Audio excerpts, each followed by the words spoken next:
Awal abad ke-17, dunia Eropa sedang dilanda demam rempah. Lada, cengkeh, dan pala dianggap lebih berharga daripada emas. Permintaan yang tinggi ini memicu persaingan sengit di antara negara-negara Eropa, termasuk Spanyol, Portugis, dan Belanda. Pada saat itu, Belanda belum menjadi negara yang kuat secara politik, tetapi mereka memiliki armada kapal yang mampu menembus jalur perdagangan Asia. Dari sinilah cikal bakal VOC lahir pada tahun 1602. VOC dibentuk sebagai gabungan dari beberapa perusahaan dagang Belanda yang sebelumnya saling bersaing di Asia. Pemerintah Belanda memberi mereka hak istimewa yang meliputi monopoli perdagangan di seluruh wilayah timur, wewenang mencetak mata uang, mendirikan benteng, dan bahkan membentuk tentara sendiri. Dengan kekuatan ini, VOC bukan sekedar perusahaan dagang, melainkan entitas politik yang memiliki otoritas hampir setara negara. Hak istimewa ini membuat VOC memiliki kemampuan yang tak tertandingi. Mereka bisa menguasai pelabuhan-pelabuhan strategis di Asia, memonopoli harga rempah, dan mengendalikan jalur perdagangan dari Maluku hingga Eropa. Pada masa itu, rempah dari Nusantara bisa dijual di Eropa dengan keuntungan hingga 400%. Inilah awal modal besar VOC terbentuk. Sejarawan ekonomi sering menyebut VOC sebagai perusahaan multinasional pertama di dunia. Mereka memiliki struktur manajemen yang kompleks, saham yang diperdagangkan di bursa, dan jaringan global yang memadukan kekuatan ekonomi, militer, dan diplomasi. Kombinasi inilah yang membuat VOC melesat menjadi kekuatan ekonomi raksasa dalam waktu singkat.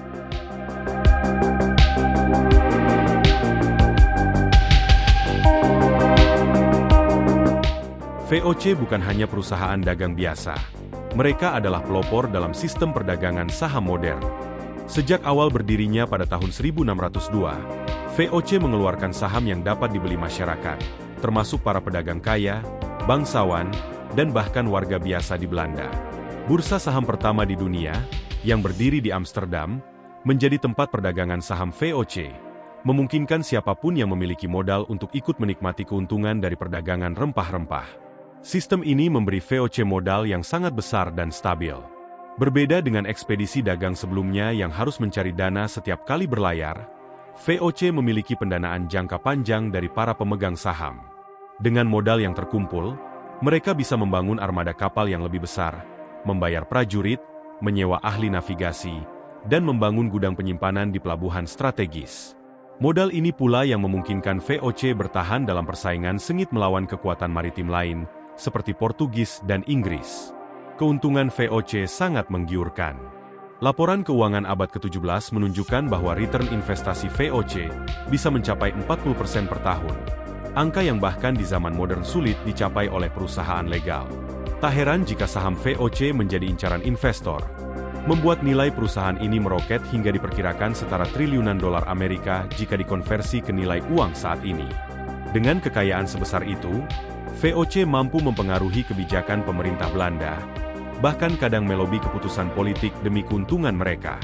Keberadaan pemegang saham ini juga berarti VOC harus menjaga citra dan laporan keuangan mereka.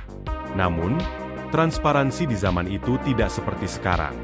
Informasi sering dimanipulasi untuk mempertahankan kepercayaan investor. Seiring berjalannya waktu, pola inilah yang membuat VOC terjebak dalam utang dan korupsi di akhir kejayaannya. Tetapi di masa awal, sistem saham ini adalah mesin uang yang membuat VOC lebih kaya dari banyak negara di dunia.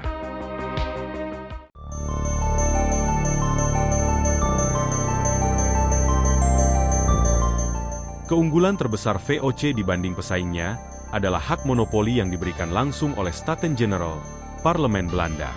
Hak ini memberi mereka kuasa penuh untuk mengatur siapa yang boleh berdagang di wilayah timur, berapa harga yang ditetapkan, bahkan melarang negara lain untuk masuk ke wilayah kekuasaannya. Dengan kata lain, VOC bisa mengontrol pasar dari sumber hingga konsumen akhir. Monopoli ini didukung oleh jalur perdagangan rahasia yang hanya diketahui oleh kapten-kapten VOC. Mereka memiliki peta navigasi detail yang memuat arus laut, jalur aman dari bajak laut, hingga lokasi pelabuhan yang strategis. Peta ini dianggap rahasia negara dan jika dibocorkan, pelakunya bisa dijatuhi hukuman mati. Strategi ini memastikan VOC selalu selangkah di depan pesaing seperti Portugis, Inggris, atau Spanyol yang mencoba masuk ke jalur rempah Nusantara. Di Maluku, VOC memaksa petani cengkeh dan pala untuk hanya menjual hasil panen kepada mereka, bahkan menghancurkan kebun-kebun yang tidak mematuhi aturan ini. Langkah keras ini dikenal sebagai ekstirpasi, kebijakan brutal untuk mempertahankan harga rempah tetap tinggi di pasar Eropa. VOC juga membangun benteng di titik-titik vital seperti Ambon, Batavia, dan Banda Neira, sehingga jalur perdagangan mereka aman dari serangan lawan. Monopoli VOC bukan hanya soal kontrol ekonomi, tapi juga kekuatan militer dan diplomasi. Mereka mengadakan perjanjian dengan raja-raja lokal, memberikan hadiah atau bantuan militer, lalu secara perlahan mengambil alih kendali perdagangan. Inilah yang membuat VOC mampu mempertahankan dominasinya selama lebih dari 1 abad dan mengalirkan kekayaan luar biasa ke Amsterdam.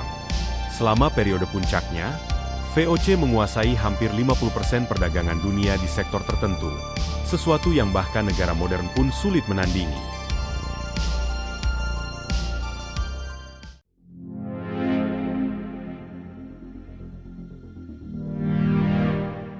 Salah satu hal yang membuat VOC begitu berbeda dari perusahaan dagang biasa adalah kekuatan militernya. Sejak awal berdiri, VOC diberi hak untuk memiliki tentara, meriam, kapal perang, hingga benteng, hak istimewa yang biasanya hanya dimiliki negara. Mereka tidak hanya berdagang, tapi juga mampu memaksakan kehendak mereka dengan kekuatan senjata. Tentara VOC terdiri dari prajurit Eropa, serdadu bayaran dari berbagai negara, serta pasukan lokal yang direkrut dari wilayah kekuasaan mereka. Gaji tentara ini dibayar dari keuntungan dagang, sementara biaya logistik diambil dari pajak dan pungutan di pelabuhan yang mereka kuasai. Dengan kekuatan ini, VOC mampu menundukkan kerajaan-kerajaan lokal yang menolak bekerja sama, seperti dalam Perang Banda tahun 1621 yang berakhir dengan pembantaian besar-besaran penduduk asli Banda demi menguasai perdagangan pala. Armada laut VOC juga tak kalah mengerikan. Mereka memiliki kapal perang bersenjata lengkap yang bisa mengawal perjalanan dagang, memblokade pelabuhan lawan, bahkan menenggelamkan kapal musuh. Dalam banyak kasus, VOC tidak segan-segan menenggelamkan kapal dagang asing yang mencoba memasuki wilayah monopoli mereka.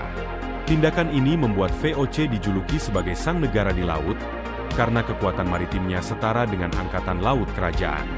Kekuatan militer ini bukan hanya untuk mempertahankan perdagangan, tetapi juga alat diplomasi. Raja-raja lokal seringkali terpaksa menandatangani perjanjian dengan VOC setelah mendapat unjuk kekuatan berupa armada kapal perang yang berlabuh di pelabuhan mereka. Dengan kombinasi kekayaan, strategi dagang, dan kekuatan senjata, VOC menjadi kekuatan yang sulit ditandingi, bahkan oleh negara-negara besar sekalipun pada masa itu.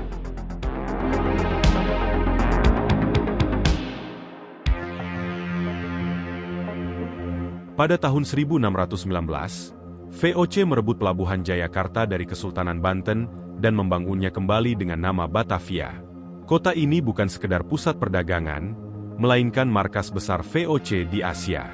Dari sinilah seluruh operasi dagang, logistik, dan militer mereka di kawasan timur dikendalikan. Batavia menjadi penghubung vital antara pusat kekuasaan di Amsterdam dan jaringan perdagangan yang membentang dari Tanjung Harapan di Afrika hingga Jepang. Batavia dirancang dengan gaya kota Eropa, lengkap dengan kanal, benteng, dan gudang besar yang mampu menyimpan ribuan ton rempah-rempah. Pelabuhannya menjadi titik transit utama, di mana kapal-kapal dari Maluku, Sumatera, dan daerah lainnya membawa hasil bumi untuk kemudian dikirim ke Eropa. Kota ini juga dilengkapi dengan bengkel kapal, pasar internasional, dan kantor pusat administrasi yang mengatur semua kontrak dagang dan perjanjian politik VOC. Lebih dari sekedar pusat dagang, Batavia juga menjadi simbol kekuasaan VOC. Di sini, kebijakan perdagangan yang mempengaruhi harga rempah dunia diputuskan. Batavia menjadi titik temu pedagang dari berbagai bangsa, Arab, India, Tiongkok, hingga Eropa, yang semuanya harus tunduk pada aturan VOC. Bahkan, VOC mengatur kehidupan sosial di kota ini, mulai dari pajak, hukum, hingga izin usaha. Kota ini adalah cerminan bagaimana VOC tidak hanya menguasai perdagangan, tetapi juga mengendalikan pemerintahan layaknya sebuah negara. Namun, Batavia juga menyimpan sisi gelap. Sistem kerja paksa, diskriminasi rasial, dan wabah penyakit seperti malaria membuat kota ini sering mendapat julukan sebagai kuburan orang Eropa. Meski demikian, Batavia tetap bertahan sebagai pusat kendali VOC selama lebih dari 2 abad, hingga kejatuhan perusahaan ini pada akhir abad ke-18. Selama masa jayanya, Batavia adalah jantung yang memompa kekayaan VOC ke seluruh dunia.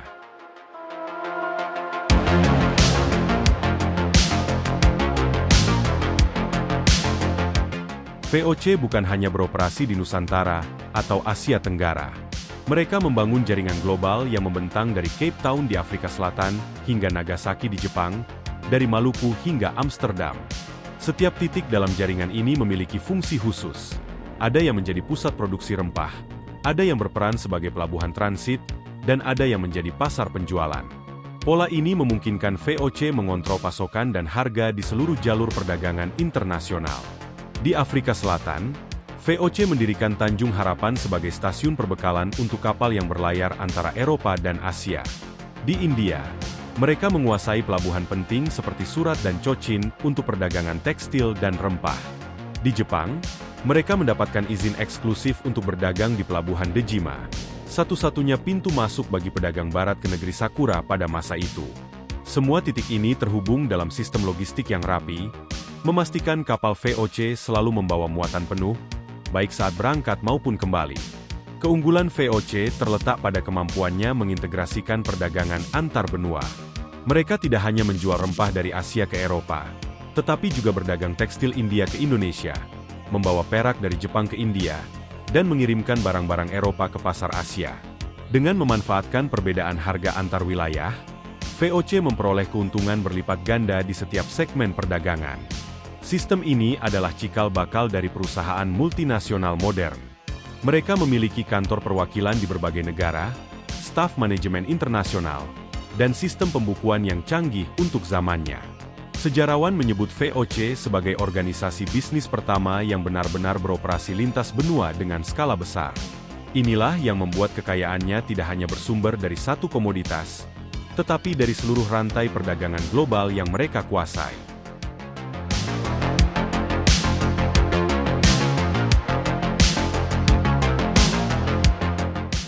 VOC tidak sekedar menjual barang, mereka mengatur pasar.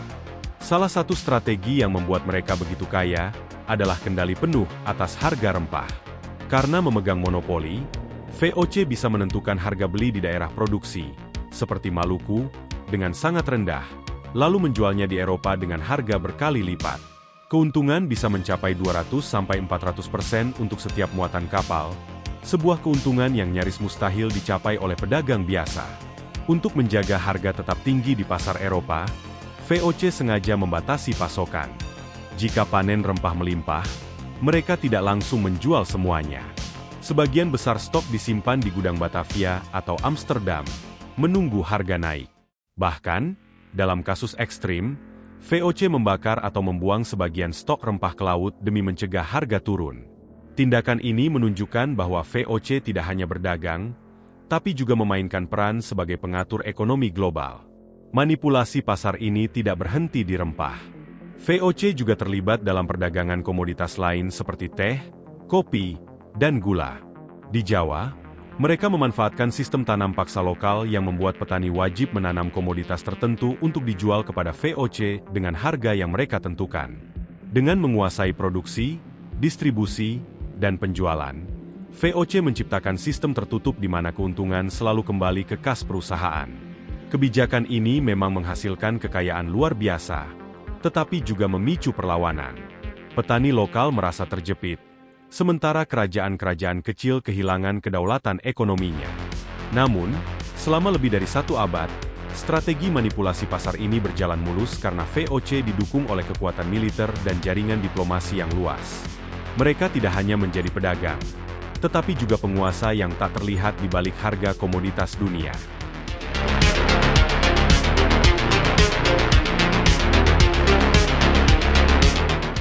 Kekayaan yang dikumpulkan VOC selama masa jayanya membuat para pejabat dan elitnya hidup dalam kemewahan yang sulit dibayangkan pada zamannya.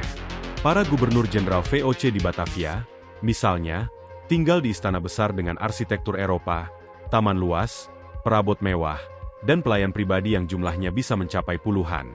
Makanan mereka diimpor langsung dari Eropa atau dibeli dari kapal yang singgah di Batavia, termasuk anggur, keju, dan daging berkualitas tinggi, barang yang sangat langka di Asia saat itu. Gaya hidup ini bukan hanya terjadi di Batavia. Para direktur VOC di Amsterdam, yang dikenal sebagai Heren 17, hidup bak bangsawan. Mereka memiliki rumah megah di kanal-kanal utama kota, mengenakan pakaian sutra dan perhiasan mahal. Banyak dari mereka juga menggunakan kekayaan VOC untuk mendanai proyek pribadi, seperti membangun kapal sendiri atau membeli tanah luas di Belanda. Namun, kemewahan ini seringkali menjadi pemicu korupsi. Beberapa pejabat VOC menggunakan posisinya untuk memperkaya diri di luar pendapatan resmi. Mereka memungut pajak tambahan, menerima suap dari pedagang, atau bahkan melakukan perdagangan pribadi menggunakan kapal VOC. Meskipun dilarang, praktik ini sulit dikendalikan karena jarak antara Amsterdam dan koloni di Batavia sangatlah jauh, membuat pengawasan lemah. Bagi rakyat lokal di Nusantara, kekayaan VOC kontras dengan kehidupan mereka yang seringkali miskin akibat monopoli dan kebijakan pajak tinggi. Perbedaan mencolok ini menimbulkan ketegangan sosial yang lambat laun, akan menjadi salah satu penyebab runtuhnya VOC. Tetapi pada puncak kejayaannya, gaya hidup elit VOC menjadi simbol betapa besar kekuatan finansial perusahaan ini.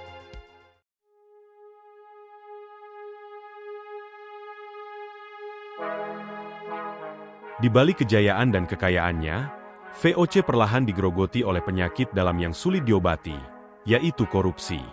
Sejak pertengahan abad ke-18, laporan-laporan dari koloni mulai mengungkapkan penyalahgunaan wewenang oleh para pejabat. Gaji resmi memang besar, tetapi kesempatan untuk meraup keuntungan pribadi jauh lebih menggiurkan. Pejabat VOC sering melakukan perdagangan ilegal, menaikkan harga barang secara diam-diam, atau menerima suap dari pedagang asing untuk masuk ke wilayah monopoli. Jarak yang jauh antara Amsterdam dan koloni membuat pengawasan nyaris mustahil. Perjalanan surat bisa memakan waktu berbulan-bulan, dan saat laporan penyimpangan sampai ke pusat, pelakunya sering sudah pindah jabatan atau bahkan pulang ke Belanda. Para gubernur jenderal di Batavia kadang memiliki kekuasaan yang nyaris tak terbatas, membuat mereka bisa mengatur perdagangan, harga, bahkan hukum demi keuntungan pribadi atau kelompoknya. Selain korupsi, biaya operasional VOC membengkak. Perang dengan kerajaan lokal, biaya pemeliharaan benteng, dan gaji tentara menjadi beban besar. Sementara itu, persaingan internasional mulai meningkat. Inggris lewat British East India Company perlahan mengambil alih pasar rempah dan komoditas lain, sementara harga jual di Eropa tidak lagi setinggi abad sebelumnya. Pendapatan menurun, tetapi pengeluaran tetap besar, membuat keuangan VOC goyah. Pada akhir abad ke-18, situasi semakin memburuk. Utang VOC menumpuk, mencapai jutaan gulden, sementara keuntungan bersih terus menurun. Laporan resmi tahun 1796 menyatakan bahwa perusahaan ini tidak lagi mampu menutupi biaya operasionalnya. Korupsi, manajemen yang buruk, dan perubahan dinamika perdagangan global telah menggerogoti perusahaan terkaya di dunia itu dari dalam. Masa kejayaan yang berlangsung lebih dari 190 tahun pun perlahan menuju akhir.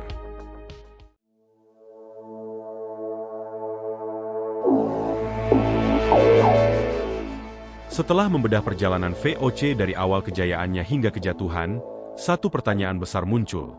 Bagaimana mungkin sebuah perusahaan dagang swasta mampu menyaingi, bahkan melampaui kekayaan sebuah negara? Jawabannya bukan sekedar pada jumlah emas atau rempah yang mereka peroleh, tetapi pada model ekonomi yang mereka ciptakan.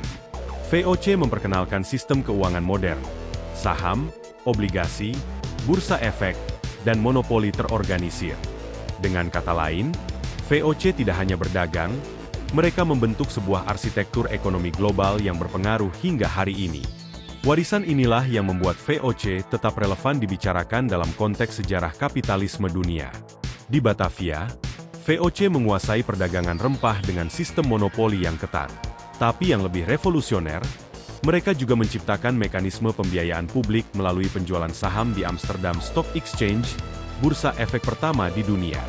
Hal ini memungkinkan VOC menghimpun modal dalam jumlah besar dari ribuan investor, tanpa harus mengandalkan raja atau negara sepenuhnya. Inilah perbedaan mendasar dengan kerajaan Eropa lain. VOC menggabungkan kekuatan modal swasta dengan dukungan politik negara, menciptakan simbiosis unik yang sulit disaingi pada abad ke-17. Dari sinilah kekayaan mereka bisa melampaui negara, karena modal terus mengalir tanpa henti dari publik yang mengharapkan keuntungan. Namun, kekayaan besar itu memiliki sisi gelap. Bagi rakyat di Asia, khususnya Nusantara, VOC bukan sekedar perusahaan dagang, melainkan penguasa yang menjalankan kebijakan ekonomi ekstraktif. Petani dipaksa menanam komoditas tertentu, harga ditekan, dan pelanggaran dibayar dengan kekerasan. Dengan sistem ini, VOC berhasil mempertahankan keuntungan tinggi, sementara biaya sosial ditanggung masyarakat lokal. Inilah ironi besar dari sejarah. Kekayaan VOC yang legendaris lahir dari penderitaan rakyat jajahan. Jika kita bandingkan, bahkan negara-negara besar Eropa kala itu tidak memiliki mekanisme eksploitasi seefektif ini. Warisan VOC tidak berhenti pada abad ke-18. Konsep perusahaan multinasional, sistem saham, hingga praktik monopoli global hari ini masih mencerminkan pola yang mereka bangun. Perusahaan raksasa modern, dari perbankan internasional hingga konglomerasi energi, sering disebut sebagai VOC baru karena memegang kekayaan yang bahkan mampu menandingi negara. Pertanyaannya, apakah sejarah akan berulang? Apakah kita akan menyaksikan kembali perusahaan yang begitu besar hingga melampaui kedaulatan negara? Jawaban itu masih terbuka. Namun, satu hal pasti, VOC telah meninggalkan jejak abadi dalam sejarah ekonomi dunia, sebagai bukti bahwa sebuah perusahaan bisa lebih kaya, lebih kuat, dan lebih berpengaruh daripada negara.